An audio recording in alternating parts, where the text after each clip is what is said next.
Kemarin bahkan di media sosial ada saking mengemukanya non muslim gitu kan, dia mengatakan siap menukar badannya untuk Habib Rizik.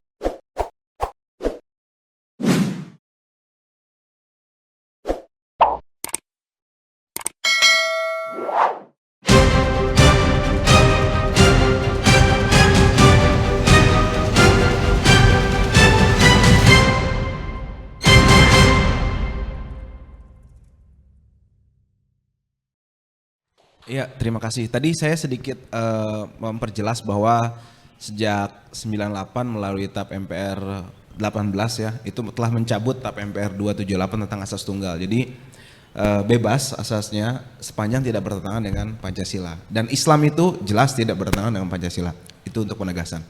Kemudian mengenai konstelasi politik terkait dengan Habib Rizik dan peristiwa yang dialami oleh Habib Rizik dan kawan-kawan terkait dengan dugaan ketidakadilan yang mengemuka saat ini, menurut saya ini kita sebenarnya jelas dihadapkan pada satu faktor, satu permasalahan, ya ini ketidakadilan, baik ketidakadilan hukum, penegakan hukum ataupun ekonomi tadi ya yang sudah dijelaskan oleh Bang Rocky Gerung secara panjang lebar tadi.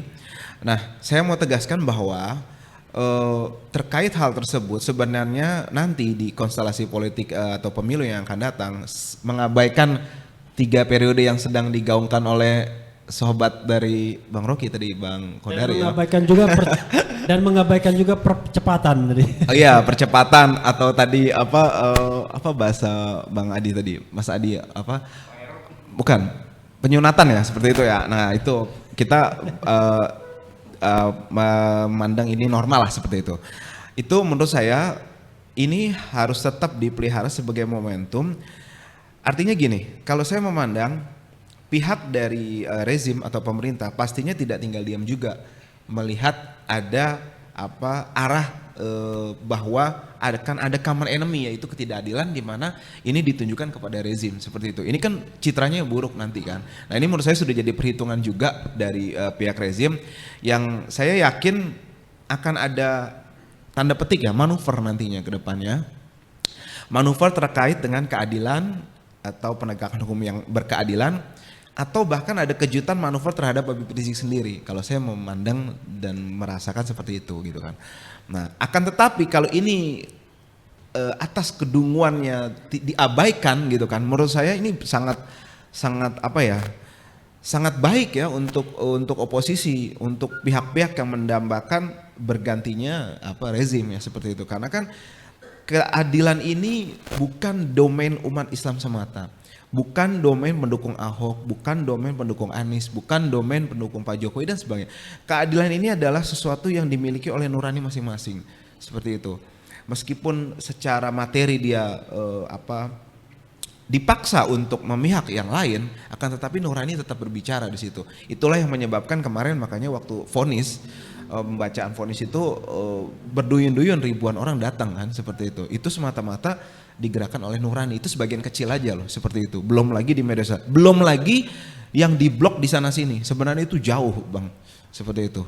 Kenapa tidak maksimal, belum maksimal karena memang sudah ada antisipasi itu kan, dan juga sudah ada kopat-kopit tadi yang sudah digaung-gaungkan untuk menekan, untuk merepresi ya massa seperti itu. Jadi menurut saya ketidakadilan dijadikan musuh bersama gitu kan, ini membahayakan untuk rezim, mengabaikan identitas politik Islam, non agama atau tadi sekuler.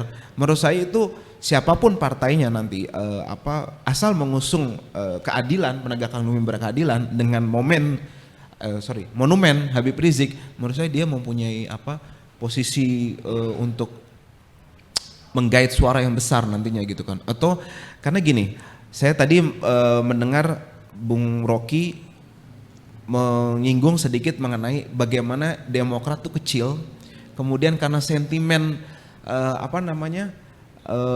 baper ya, sentimen berbau perasaan lah seperti itu, Pak SBY waktu itu gitu kan, kemudian jadi melonjak, dikelola dengan opini yang baik lah seperti itu. Nah menurut saya masyarakat Indonesia ini masih polanya seperti itu, ditambah memang ini nyata gitu kan. Jadi bukan hanya perasaan yes, ketidakadilan nyata, yes, seperti itu kan. Nah, tinggal dikelola opininya gitu kan oleh pihak-pihak terkait yang memang ada kepentingan di situ gitu kan. Bukan Habib Rizik maksud saya atau Front Persaudaraan Islam. Nah, ini tinggal dikelola dengan baik, maka itu akan jadi source power yang bagus gitu kan untuk menggait suara-suara dari masyarakat. Dan itu bukan cuma domain umat Islam, saya garis bawahi. Kenapa? Kemarin bahkan di media sosial ada saking mengemukanya non muslim gitu kan, saking mereka dia mengatakan siap menukar badannya untuk Habib Rizik.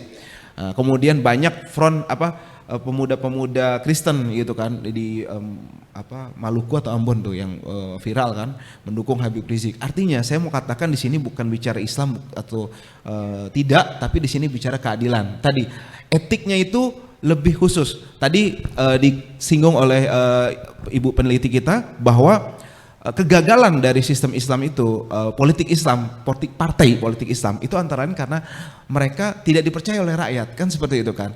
Artinya itu dapat mengenyampingkan nanti kalau penegakan hukum yang berkeadilan menjadi isu. Nah, menurut saya itu akan bisa jadi opini yang baik untuk menggiring bagaimana supaya politik etik tadi. Nah, jadi kan jadi masalahnya tadi sebenarnya bukan Islamnya, tapi etis atau tidak. Mereka mengaku Islam, partai politik yang berislam, asalkan Islam, tapi friksi sesama sendiri, hal-hal buruk pecah, seperti itu kan. Nah, itu kan gak etis kalau menyambung dengan apa yang disampaikan Bung Rocky tadi kan. Nah, tapi kalau keadilan, ini kan semuanya mempunyai nurani yang sama.